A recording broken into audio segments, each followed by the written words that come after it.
बहुत समय पहले एक गांव में दो कुत्ते रहते थे। दोनों आपस में गहरे मित्र थे। वे दोनों साथ साथ ही रहा करते थे। उनमें से एक कुत्ते का रंग काला था, जिसके कारण उसका नाम कालू था। लेकिन दूसरे कुत्ते का रंग लाल था, इसलिए उसका नाम लालू रखा गया था। एक दिन दोनों कुत्ते ने तीर्थ यात्रा करने के बारे में सोचा, परंतु वे दोनों रास्ता नहीं जानते थे। दोनों ने निश्चय किया कि पहले यात्रा आरंभ तो करें, रास्ता तो अपने आप ही निकल आएगा। एक दिन वे दोनों एक साथ तीर्थ यात्रा पर निकल गए। चलते चलते रात हो गई और वह दोनों एक पेड़ के नीचे सो गए। दिन भर थके होने के कारण उन्हें नींद आ गई। सुबह होने पर वे दोनों फिर से अपनी यात्रा पर चल पड़े। जब दोनों एक गांव के पास पहुँचे तो उन्हें भूख लग गई। तभी वहाँ उन्हें कुछ चूहे दिखाई दिए, जिसे देखते ही लाल कुत्ते ने काले कुत्ते से कहा, मित्र, अगर तुम बोलोगे तो मैं इन दो चार चूहे को पकड़कर खा जाऊं। तभी काला कुत्ते ने अपने गर्दन को हिलाकर कहा, नहीं भाई, हम तीर्थ यात्रा पर निकले हैं और तीर्थ यात्रा में किसी की हत्या करना पाप होता है। तो आप कोई दूसरा उपाय खोजो जिसमें कोई जीव की हत्या ना हो तथा हमें मांस भी ना खाना पड़े। इस प्रकार से वे दोनों जाते जाते एक चौराहे पर रुक गए। वहाँ पर एक मंदिर था। कुछ देर आराम करने के पश्चात दोनों ने फैसला किया कि हमें अब अलग अलग दिशा की ओर चलना चाहिए और जिसको जहाँ जो मिलेगा वो खा लेगा। जब एक साथ चलते हैं तो दोनों में से किसी का भी पेट नहीं भरता। इस प्रकार से दोनों कुत्ते ने अलग अलग दिशा में चल पड़े। चलने से पहले उन्होंने तय कर लिया कि वे वापस आकर इसी स्थान पर मिलेंगे। इधर लाल रंग के कुत्ते ने चलते चलते एक गांव में पहुंच गया। वहां पर एक ब्राह्मण रहता था। वह पूजा पाठ करके भोजन करने ही जा रहा था और उसकी पत्नी ने भी उसके लिए थाल सजाकर रखा था।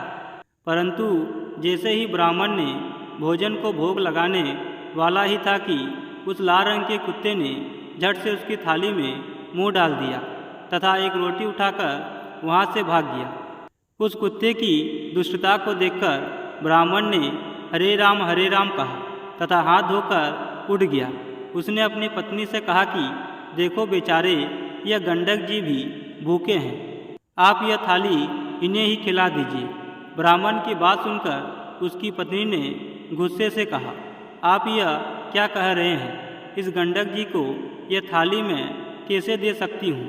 आप ही कहिए, इनमें कितने अच्छे अच्छे पकवान हैं। खीर है, पूड़ी है, 2 तरह की सब्जी, अचार और दही भी है।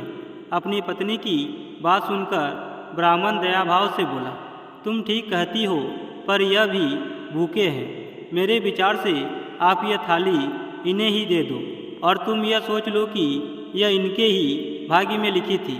इसके पश्चात उस ब्राह्मण ने लाल रंग के कुत्ते को खूब पेट भरकर भोजन करवाया, जिससे प्रसन्न होकर उस कुत्ते ने उस ब्राह्मण को प्रणाम किया और वहाँ से आगे बढ़ गया। इस प्रकार से उधर काले रंग के कुत्ते एक किसान के घर पहुँच गया।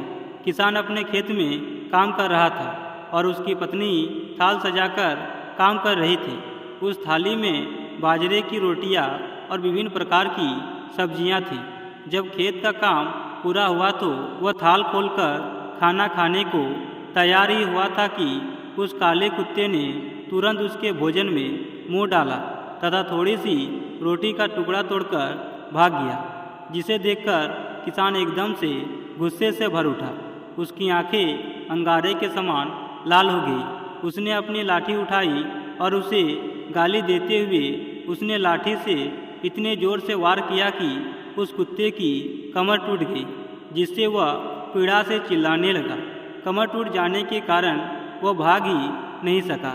इसी बीच उसकी कमर में 2-4 लाठियाँ और पड़ गई, जिससे वह कुत्ता अधमरा हो गया। इधर लाल रंग के कुत्ते ने चौराहे पर खा पी कर बैठा हुआ था और वह अपने साथी की प्रतीक्षा कर रहा था, परंतु उसका साथी उसे कहीं भी नजर नहीं आ रहा था, जिससे लाचार उदास होकर वो चौराहे पर ही इंतजार करने लगा। लेकिन थोड़ी देर बाद उसे अपने साथी अर्थात काला कुत्ते को देखा, जिसे देखकर वह उसकी ओर दौड़ा। लेकिन उसकी टूटी हुई कमर देखकर वह बहुत दुखी हुआ। वह अपने साथी से पूछने लगा कि मित्र, तुम्हारे साथ ऐसा किसने किया? वह निष्ठुर पापी कौन है जिसने रोटी के पीछे तुम्हारी कमर ही तोड़ डाली? अपने मित्र की बात सुनकर काले कुत्ते की आंखें भर आई। उसने पीड़ा से कहारते हुए अपने मित्र को सारी कथा सुनाई। कथा सुनकर वह क्रोध तथा मित्र के दुख में डूबकर बोला, मैं उससे अपना बदला जरूर लूँगा। उस किसान को बताऊंगा कि खुद की कमर किस प्रकार टूटती है। मित्र की बात सुनकर लाल रंग के कुत्ते ने भी कृतज्ञ होकर बोला, मुझे भी उस ब्राह्मण का कर चुकाना है। उसने मुझ पर कितनी कृपा की, मैं उसे आशीर्वाद देता हूँ। इसी प्रकार बातचीत करते हुए दोनों कुत्ते ने अंत में यह निश्चय किया कि उन्हें अपने अपने प्राण त्याग देना चाहिए तथा प्राण त्यागने के पश्चात उसे उनके घरों में जन्म लेना चाहिए। परंतु संजोग ऐसा था कि न तो किसान का कोई पुत्र था और न ही ब्राह्मण के। तभी दोनों कुत्ते ने एक मंदिर के आगे जाकर अपने प्राण त्याग दिया और एक ही पल में दोनों कुत्ते की मृत्यु हो गई। मृत्यु के पश्चात काले कुत्ते ने किसान के घर में जन्म लिया, जिससे किसान बहुत प्रसन्न हुआ। किंतु उसकी खुशी कुछ ही पल में विलुप्त हो गई। घर में इस पुत्र के पैदा होते ही उसका बैल मर गया और उसकी पत्नी अस्वस्थ रहने लगी। और पुत्र के पहले जन्मदिन पर किसान के हरे भरे खेत को जानवर चट कर गए। उधर ब्राह्मण के घर में भी बेटा पैदा हुआ। पुत्र के उत्पन्न होते ही राजदरबार में ब्राह्मण की पद ऊंची हो गई। ब्राह्मण ने राजा को युद्ध में जीतने की आश्वासन दिए और इस प्रकार से राजा युद्ध में जीत गया, जिससे प्रसन्न होकर राजा ने ब्राह्मण को राजपंडित नियुक्त किया। साथ ही उसे एक महल तथा अपार धन भेंट किया। जैसे जैसे ब्राह्मण का बेटा बड़ा होता गया, वैसे वैसे वह भी अपने पिता के समान तेजस्वी निकलता गया। उसने छोटी सी उम्र में सारी शास्त्रों का अध्ययन कर लिया, जिसके कारण वह बड़े बड़े पंडितों को अपने शास्त्रों में हरा देता था। इससे ब्राह्मण की कृति में 4 चांद लग गए। इधर किसान का बेटा बदतमीज निकला। वह बात बात पर अपने बाप को डांटता और उसे गालियाँ देता था। साथ ही वह जुआ खेलकर बचे कुचे धन को उड़ाने लगा, जिससे किसान बहुत दुखी रहने लगा। मित्रों, अगर आप कुछ अच्छा करते हैं तो अच्छाई आपके पास घूमकर जरूर आएगी। हमें अक्सर हमारे कर्म के हिसाब से ही फल मिलते हैं। जैसा हमारा कर्म होता है वैसा ही हमें कर्म का फल मिलता है। महाग्रंथ गीता में भी हमें यही संदेश देती है, कर्म करो, फल की चिंता मत करो। बस कर्म में अच्छाइयाँ और वचन में सच्चाई को अपना लीजिए, आपका भला अपने आप हो जाएगा।